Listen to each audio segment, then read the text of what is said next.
afternoon, this is Troy Moldy. I'm with the TM Listings, and I'm here with Jeremy Peterson with RE/MAX Results, and we are doing our monthly outreach. And today we're going to talk about utility activation, always a topic that seems to be confusing for a lot of folks. So let's dive into it. As always, if you have questions, you can certainly contact me here. My email, cell phone, Jeremy, email, cell phone.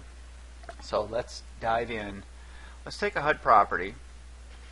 I just went to the main HUD screen. You can see here's the first property. You always want to double check what the status of the property is before you're activating utilities. So this would be pre-bid. I'd be looking at this. I'm going to look at the addendums here in a second. But when I look over here, it says exclusive, meaning that it's for owner occupants, nonprofits, and government agencies.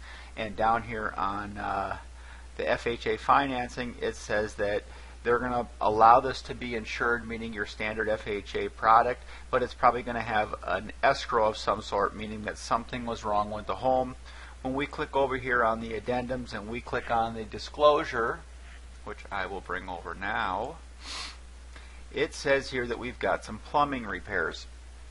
So you're not going to be able to get water turned on a property that has plumbing repairs. And the question, why? Because if you turn water on and there's leaking pipes, you're just going to flood the house.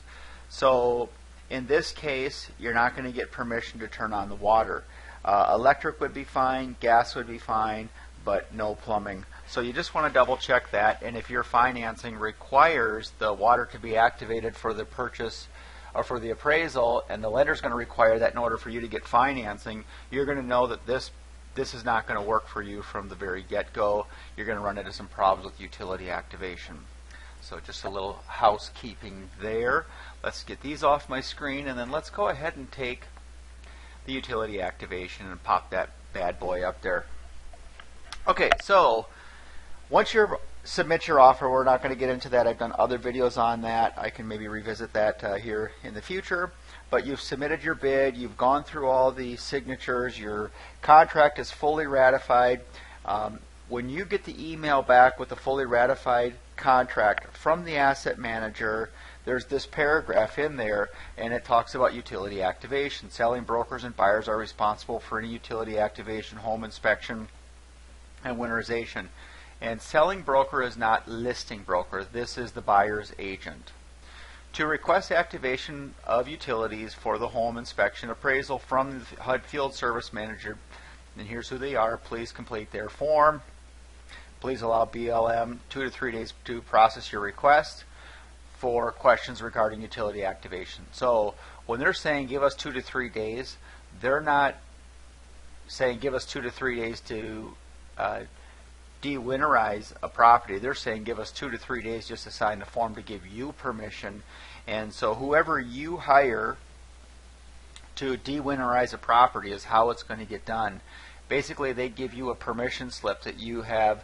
You can put the gas and electric in your buyer's name or the buyer's agent name, and they're going to give you permission to do that, as well as the utilities. It's also your responsibility to turn those off. So some things that have happened over the years is somebody writes an offer, their offer gets accepted, they activate utilities, buyer puts utilities in their name, they cancel the bid and don't cancel the utilities. 4 months later, they get these big bills and call me up and want reimbursement. And there's no procedure to reimburse for somebody that's non-compliant to procedure, which is activate utilities, and when you're done, put the property back how it was.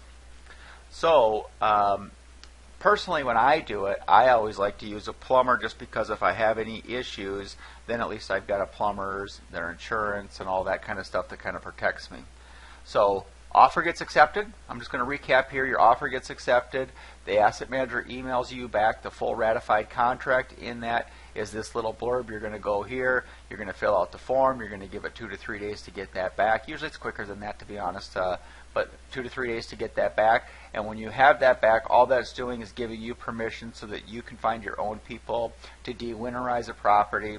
And that way you can complete your home inspection, your appraisal, get it all done. I know it's a real cruncher, but it gets done all the time, and I've done it myself. So with that, if you have any questions, we're always just a phone call away. I want to thank you guys for tuning in, and we will see you next month.